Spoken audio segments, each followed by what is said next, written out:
Channel grow expert. இன்னைக்கான market update பற்றி தான் இந்த வீடியோவில் பார்க்க போகிறோம். ஸோ ஓவரால் மார்க்கெட் பொறுத்த வரைக்கும் இன்னைக்கு வந்து green day, fourth consecutive green day. So almost வந்து மார்க்கெட்டை போட்டு அடி அடின்னு அடித்தாங்க. இப்போ கொஞ்ச நாளாக மார்க்கெட் கொஞ்சம் பாசிட்டிவாக தவுண்டு மேலே மூவ் ஆகிட்டு இருக்கு. பட் இன்னுமே நிறைய ஸ்டாக்ஸ் வந்து பிலோ 52 வீக்கு நோக்கி ட்ரேட் ஆகிட்டு இருக்கு. ஸோ இந்த மாதிரி சுச்சுவேஷன் தான். வார் சுச்சுவேஷன்ஸ் ஓவராலாக இன்னும் முடியல. பட் ஸ்டில் மார்க்கெட் வந்து இன்னைக்கான நாளில் கொஞ்சம் பாசிட்டிவாக இருந்துச்சு. மேஜர் நியூஸஸ் பொறுத்த வரைக்கும் ட்ரம்ப் வந்து டெட்லைன் கொடுத்துருந்தாரு. இந்த மாதிரி அந்த ஸ்டேட் ஆஃப் ஹார்மோஸை வந்து நீங்கள் ஓப்பன் பண்ணி ஆகணும் அப்படின்ட்டு டெட்லைன் கொடுத்தாரு. பட் ஆனால் அது வந்து ஈரான் வந்து அதை வச்சு ட்ரால் கண்டென்ட் பண்ணிட்டு இருந்தாங்க. ஸோ ட்ரம்ப் வந்து கொஞ்சம் திருப்பியும் இல்லை நான் போரை கொஞ்சம் சிவியர் பண்ண போகிறேங்கிற மாதிரி சொல்லிட்டு இருக்காங்க. ஸோ ஓவரால் ஆல்ரெடி வந்து பேரல் வந்து $110 கிட்ட ட்ரேட் ஆகிட்டு இருக்கு. ஸோ இதே எஸ்கலேஷன்ஸ் ரிமைன் போயிட்டே இருந்துச்சு. சீஸ்ஃபயர் வந்து கண்டினியூ பண்ணலை அப்படின்னா பேரல் வந்து $120 to $130 மூவ் ஆயிருங்கிறது வந்து ரொம்ப ஸ்ட்ராங்காக சொல்கிறாங்க. நாளைக்கு வந்து ஆர்பிஐ வந்து எம்பிசி மீட்டிங் வந்து ஹோல்ட் பண்ணுறாங்க. ஸோ அதில் வந்து ரேட்டுக்கான டிசிஷன்ஸ் வந்து இருக்கும். ஸோ ப்ரிடாமினண்ட்டாக ஆர்பிஐ வந்து மார்க்கெட்டோட சிக்னல் க்ரோத் இது எல்லாத்தையும் பேஸ் பண்ணி என்பிஎஃப்சி ரியல் எஸ்டேட்டு இந்த மாதிரி ஸ்டாக்ஸுக்கு சாதகமான நியூஸ் தான் எடுப்பாங்கங்கிறது வந்து சுற்று வட்டாரத்தில் பேசிகிட்டு இருக்காங்க. பட் நாளைக்கு நியூஸ் வந்ததுக்கப்புறம் தான் நமக்கு ஆக்சுவலாக தெரியும். ஸோ ஹெச்டிஎஃப்சி பேங்க் வந்து கண்டினியூஸாக இப்போதைக்கு எஃப்ஐஎஸ் வந்து வித்துட்ருக்காங்க. அண்ட் இன்னும் சின்ன சின்ன இஷ்யூஸ் வந்து மாற்றி வந்துட்டே தான் இருக்குது. மொத்தமாக இன்னும் ஒரு 12 சின்ன சின்ன கேசஸ் வந்துருக்குங்கிற மாதிரி இருக்குது. அண்ட் டிஐ சப்போர்ட் பண்ணுற மாதிரி வாங்கிட்டு இருக்காங்க. ஹெச்டிஎஃப்சி பேங்க் ஓவராலாக ஒரு நல்ல ப்ரைஸிங்கில் இருக்குது. நீங்கள் இது இப்போ தாராளமாக கன்சிடர் பண்ணிக்கலாம். லாங் டேர்முக்கு அது ஒரு நல்ல பேங்க்கு. ஸோ ஈரான் யூஎஸ் வார் பொறுத்த வரைக்கும் ஒரு 45 days வந்து சீஸ்ஃபயர் வந்து நம்ம பண்ணலாமா அப்படின்னு சொல்லிட்டு ஒரு டிஸ்கஷன் போயிட்டுருக்கு.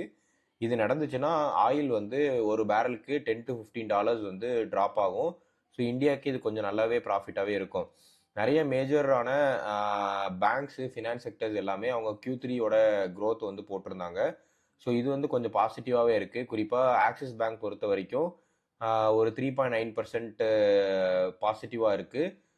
பஜாஜ் ஃபினான்ஸ் பொறுத்த வரைக்கும் ஒரு 2.9% பாசிட்டிவாக இருக்குது. ஹெச்டிஎஃப்சி பேங்க் பொறுத்த வரைக்கும் ஒரு 2.7% வந்து பாசிட்டிவாக இருக்குது.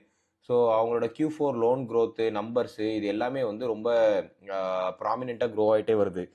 அண்ட் இது போக நீங்கள் பார்த்தீங்கன்னா ஏர் இண்டியாவில் புது சிஇஓ வந்து வில்சன் வந்து போட்டிருக்காங்க. பட் ஏர் இண்டியா வந்து கரண்ட் சிஇஓ ஆன வில்சன் வந்து ரிசைன் பண்ணிட்டாரு. ஸோ புது சிஇஓ வந்து என்ன போடலாம் அப்படின்னு சர்ச் பண்ணிட்டு இருக்காங்க. பட் இன்னும் இது வந்து ஏர் இண்டியாவுக்கு ஒரு ரொம்ப டென்ஸ்டான சுச்சுவேஷன் தான் நான் சொல்லுவேன். ஏன்னா ஆல்ரெடி வந்து மார்க்கெட் வந்து ரொம்பவே அன்ஸ்டேபிளாக இருக்குது. ஏவியேஷன் செக்டர்ஸ் எல்லாமே வந்து கொஞ்சம் ப்ரெஷரில் தான் இருக்குது. இந்த மாதிரி டைமில் வந்து அவர் ரிலீஸ் ஆகிட்டாரு. ஸோ சக்ஸஸராக வரவருக்கு வந்து இது கொஞ்சம் சேலஞ்சிங்கான சுச்சுவேஷன். ஸோ ஏர் இண்டியா இந்த மாதிரியான ஏவியேஷன் ஸ்டாக்ஸை இப்போதைக்கு நீங்கள் எதை கன்சிடர் பண்ணிக்க வேண்டாம். கொஞ்சம் வெயிட் பண்ணி பார்த்தே கன்சிடர் பண்ணுறது பெட்டராக இருக்கும். ஸோ ஓவரால் ஜியோ பாலிட்டிக்ஸ் பொறுத்த வரைக்கும் நம்ம கன்சிடரபிளாக இருக்க வேண்டியது எஃப்ஐஎஸ் வந்து இன்னும் கேஷ் வித்துட்டே இருக்காங்க. ருப்பி வந்து 93ல் இருக்குது. பட் ஃபார் ஷுர் வந்து ருப்பி வந்து 94 95லாம் ஈஸியாகவே வந்து போயிருங்கிறது வந்து எல்லாருமே பிலீவ் பண்ணுறாங்க. ஆர்பிஐ வந்து எவ்வளோதான் இதை ஹோல்ட் பண்ணி வச்சாலுமே புது இன்வெஸ்ட்மெண்ட்டாக எந்த ஒரு ஃபாரின் இன்வெஸ்ட்மெண்ட்டும் வரலை. ஃபாரின் இன்வெஸ்ட்மெண்ட் வந்தால் மட்டும்தான் நமக்கு இது வந்து கொஞ்சம் பெட்டராகவே இருக்கும். டீசல் எக்ஸ்போர்ட் டேக்ஸ் பொறுத்த வரைக்கும் கவர்மெண்ட் வந்து டீசல் எக்ஸ்போர்ட் டேக்ஸ் வந்து போட்டிருக்காங்க. ரிலையன்ஸ் வந்து ரிஃபைனிங் வந்து மார்ஜின்ஸ் வந்து கொஞ்சம் அடி வாங்குது. ஸோ டொமஸ்டிக் ஃபியூயல் ரேட்ஸ் எல்லாத்தையுமே ஸ்டெபிலைஸ் பண்ணுறதுக்கு கவர்மெண்ட் கிட்ட வந்து ஹெல்ப் கேட்டிருக்காங்க. ஸோ ரிலையன்ஸ் இண்டஸ்ட்ரி இந்த மாதிரியான ஆயில் பேஸ் பண்ண கம்பெனிஸுமே இப்போதைக்கு கொஞ்சம் ப்ரெஷராக இருக்குது. ஸோ ஓவரால் மார்க்கெட் ஆல்ரெடி சொல்லியிருந்தபடி இன்னைக்கான மார்க்கெட்டில் வந்து ஒரு 155 பாயிண்ட் வந்து நிஃப்டி 50 அப்பு, சென்செக்ஸ் வந்து 510 பாயிண்ட் அப்பு, பேங்க் நிஃப்டி வந்து ஓவரால் பாசிட்டிவ்ல க்ளோஸ் ஆச்சு. மிட் கேப்கான நிஃப்டி நீங்கள் பார்த்தீங்க அப்படின்னாலுமே அதுவுமே பாசிட்டிவாக தான் க்ளோஸ் ஆச்சு. செக்டார் வைஸ் நீங்கள் பார்த்தீங்கன்னா IT, metals, media, real estate, FMCG, auto, pharma இது எல்லாமே ஆல்மோஸ்ட் ஆனால் பாசிட்டிவ் நோட்டில் தான் இன்னைக்கான மார்க்கெட்டில் க்ளோஸ் ஆகிருக்கு. ஃபோர்த்து கன்சிக்யூட்டிவ் டேவாக மார்க்கெட் வந்து கொஞ்சம் பாசிட்டிவாக இருக்குது. ஐட்டம்ஸ் இன் ரெட்னு பார்த்தீங்கன்னா கன்சியூமர் டியூரபிள்ஸு அண்ட் அதுக்கப்புறம் பிஎஸ்சி பேங்க்ஸு இது மட்டும் தான் இன்றைக்கான மார்க்கெட்டில் கொஞ்சம் ப்ரெஷராக இருந்திருக்கு. இதுக்கு ஃபண்டமெண்டலாக சொன்ன ரீசன்ஸ் வந்து ஆர்பிஐ நாளைக்கு அனௌன்ஸ் பண்ண போகிற இது, அப்புறம் அந்தந்த பேங்க்ஸில் உள்ள பெர்ஃபார்மன்ஸு, சின்ன சின்ன இஷ்யூஸ் எல்லாமே இருக்குது. பட் ப்ரிடாமினண்ட்டாக மேஜர் இன்சிடென்ட்டுங்கிற மாதிரி எதுவுமே இல்லை. எஃப்ஐஎஸ் மண்டே மட்டுமே ஒரு 8000 க்ரோர்ஸ் வந்து விற்றுருக்காங்க. டிஏஎஸ் வந்து அதை பேக்கப் பண்ணியிருக்காங்க. ஸோ ஓவரால் பொறுத்த வரைக்கும் 1,20,000 க்ரோர்ஸ் கிட்ட வந்து ஆல்ரெடி விற்றுட்டு வெளியே போயிட்டாங்க. ஸோ இது வந்து நம்ம கொஞ்சம் வெயிட் பண்ணி பார்த்து தான் பார்க்கணும். புது கரன்சி நமக்கு உள்ளே வரலன்னா இது நமக்கு ரொம்பவே மோசமான சுச்சுவேஷன் தான் கொண்டு போய் முடியும். இன்னைக்கான மார்க்கெட்டில் டாப் கெய்னர்ஸ் பொறுத்த வரைக்கும் விப்ரோ. ஸோ விப்ரோ பொறுத்த வரைக்கும் ஓவரால் குளோபல் டென்ஷன் வந்து சீஸ்ஃபயர் வந்து அனௌன்ஸ் பண்ணியிருக்காங்க. அதே மாதிரி விப்ரோ வந்து ஒரு டீல் வந்து வின் பண்ணியிருக்காங்க. ஸோ அந்த டீல் வந்து லாங் டேர்முக்கு அவங்களுக்கு கொஞ்சம் பெட்டராகவே இருக்குங்கிற மாதிரி இருக்குது. இந்த டீல் பற்றி நான் அடுத்த வீடியோவில் போடுறேன். ஸோ அந்த ரீசன்னால விப்ரோ வந்து ஓவரால் இன்னைக்கான மார்க்கெட்டில் 3.7% வந்து அப் ஆயிருக்கு.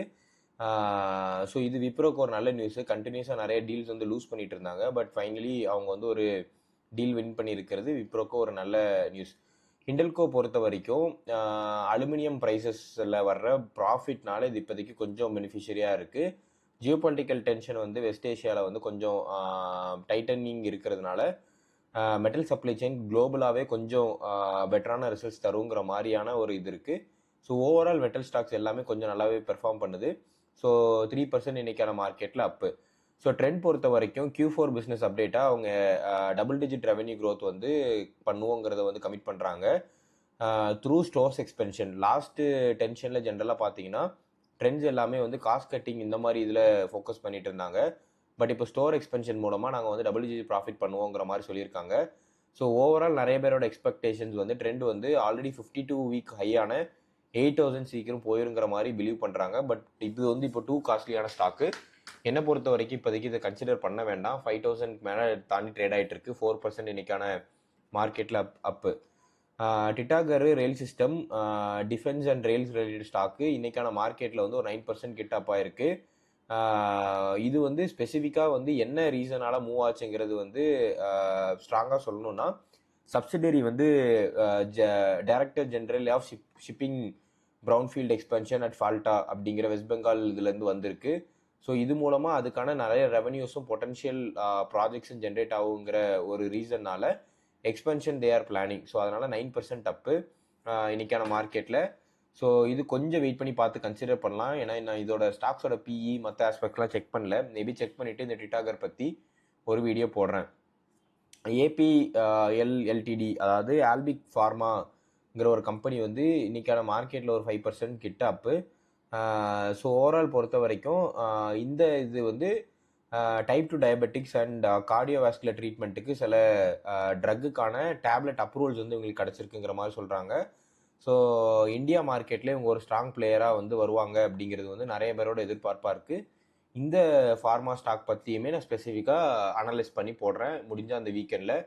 ஸோ இது டிட்டாகரு அண்ட் அதுக்கப்புறம் ஹிண்டல்கோ, ட்ரெண்ட்டு இன்னைக்கு உள்ள சில ஸ்பெசிஃபிக் ஸ்டாக்ஸ் பற்றி வீக்கெண்டுக்குள்ளே வீடியோவில் போடுறேன். இன்னைக்கான மார்க்கெட்டோட லூசஸ் பொறுத்த வரைக்கும் HDFC bank under pressure, IndiGo, Reliance already சொல்லியிருந்தேன், Max health care hospital under ப்ரெஷரில் இருக்குது இப்போதைக்கு. நிறைய பேர் ப்ராஃபிட் புக் பண்ணிட்டு இன்னும் பெட்டரான ஸ்டாக்ஸுக்கு மூவ் ஆகிறாங்க என்னை பொறுத்த வரைக்கும். ஏன்னா இப்போ நிறையா பெட்டரான ஸ்டாக்ஸே மச் சீப்பர் ரேட்டில் கிடைக்கிறதுனால நிறைய பேர் ப்ராஃபிட் புக் பண்ணுறாங்க. இதுதான் இப்போதைக்கான மேக்ஸ் ஹெல்த் கேருக்கான ட்ராப்பாக இருக்குது. அண்ட் எட்டர்னல் பொறுத்த வரைக்கும் எஃப்ஐஎஸ் வந்து ஆல்ரெடி ரொம்ப செல் பண்ணிட்டு இருக்காங்க. கம்பெனி ஆல்ரெடி ரொம்ப ஹை வேல்யூவேஷன் என்னை பொறுத்த வரைக்கும் eternal, Zomato. So Blinkit, Zomato இது மாதிரி ஃபுட் டெலிவரி எல்லாமே வந்து என்ன அவங்களோட லாங் டேர்ம் பிஸ்னஸ்ஸு ரெவன்யூ மாடலுங்கிறது இன்னும் அவங்களுக்கே ஒரு பெருசாக கிளாரிட்டி இல்லை. ஸோ எஃப்ஐஎஸ் விற்றுட்டு போகிறாங்க. அந்த ஸ்டாக்ஸுமே ரொம்ப டிராஸ்டிக்காக ஃபாலோ ஆகிட்டு இருக்கு. என்னை பொறுத்த வரைக்குமே இந்த எட்டர்னல் இந்த மாதிரியான ஸ்டாக்ஸை கொஞ்சம் அவாய்ட் பண்ணுறது இப்போவே பெட்டராக இருக்கும். ஸோ வாட்ச் லிஸ்ட்டில் நம்ம வைக்க வேண்டிய ஸ்டாக்ஸ்ன்னு பார்த்தீங்க அப்படின்னா BEL.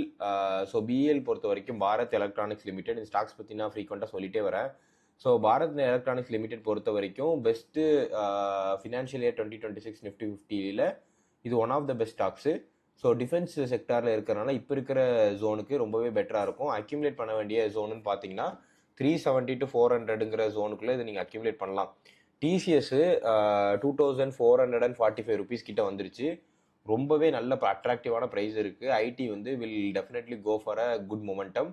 TCS is one of the blue chip stocks in India. So நீங்கள் இதை பற்றி எதுவுமே ஒரி பண்ண வேண்டாம். ரெசஷன்ஸு என்ன இதெல்லாம் ஒரி பண்ணாமல் நீங்கள் தாராளமாக கன்சிடர் பண்ணலாம் எஸ்ஐபி மோடில். லாங் டேர்மில் இது வந்து ஒரு நல்ல கம்பெனியாகவே இருக்கும். ஸ்ரீராம் ஃபினான்ஸ் பொறுத்த வரைக்கும் நீங்கள் வாட்ச் லிஸ்ட்டில் வச்சுக்கோங்க. ஸோ நல்ல ப்ரைஸிங் பாயிண்ட்டில் நீங்கள் என்ட்ரு ஆகலாம்னா ஒரு 800 to 900 வந்து அக்யூமுலேட் பண்ணுறதுக்கான ப்ரைஸிங்கு.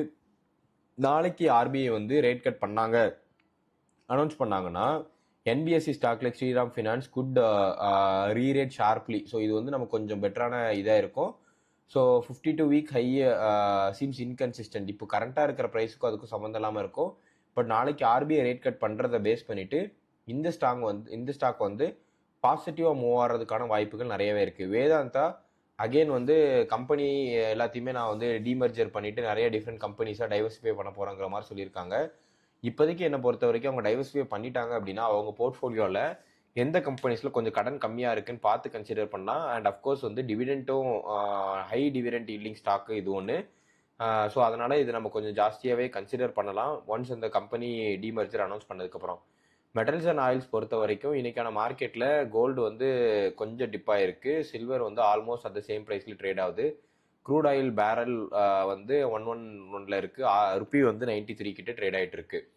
ஸோ ஓவரால் நாளைக்கு மார்க்கெட் வந்து என்னை பொறுத்த வரைக்கும் கொஞ்சம் பாசிட்டிவ் நோட்டில் தான் ஓப்பன் ஆக வாய்ப்பு இருக்குது. ஏன்னா இப்போ பொறுத்த வரைக்கும் மார்க்கெட்டில் பெருசாக எந்த ஒரு வார் அனௌன்ஸ்மெண்ட் இல்லை. ஸோ விப்ரோ ஸ்டாக் வந்து கொஞ்சம் மீடியம் கான்ஃபிடென்ஸில் இன்க்ரீஸ் ஆகும். பிஎல் ஸ்டாக் பொறுத்த வரைக்கும் ஹையர் கான்ஃபிடென்ஸில் அப்ராலி போக வாய்ப்பு இருக்குது. ஹிண்டல்கோ ஸ்டாக் ப்ரொடிக்ஷன் பொறுத்த வரைக்கும் மீடியம் கான்ஃபிடென்ஸில் அப்ராலி போகிறதுக்கான வாய்ப்பு இருக்குது. ஸோ இப்போதைக்கு நாளைக்கு நீங்கள் இன்ட்ராடே பண்ணலாம்னு நினச்சிங்க அப்படின்னா விப்ரோ, பிஎல், ஹிண்டல்கோ இந்த 3 ஸ்டாக்ஸ் வந்து கன்சிடர் பண்ணலாம். கொஞ்சம் அப்ராலி எடுக்கிறதுக்கான வாய்ப்புகள் ஜாஸ்தியாகவே இருக்குது. இந்த வீடியோ உங்களுக்கு பிடிச்சிருக்கும் நம்புறேன். இந்த வீடியோ உங்களுக்கு பிடிச்சிருந்துச்சுன்னா சப்ஸ்கிரைப் பண்ணிடுங்க. மறக்காமல் இந்த வீடியோக்கு லைக் பண்ணிடுங்க. கமெண்ட்டில் உங்களுக்கு ஏதாவது ஷேர்ஸ் பற்றி தெரிஞ்சுக்கணும், இல்லை இந்த வீடியோ ஏதாவது இம்ப்ரூவ் பண்ணணும்னு நினச்சிங்கன்னா அது கமெண்ட்டில் போடுங்க. இந்த வீடியோ உங்கள் ஃப்ரெண்ட்ஸுக்கும் ஷேர் பண்ணுங்கள். நாளைக்கான அப்டேட் நாளைக்கு வீடியோவில் பார்க்கலாம். பாய்.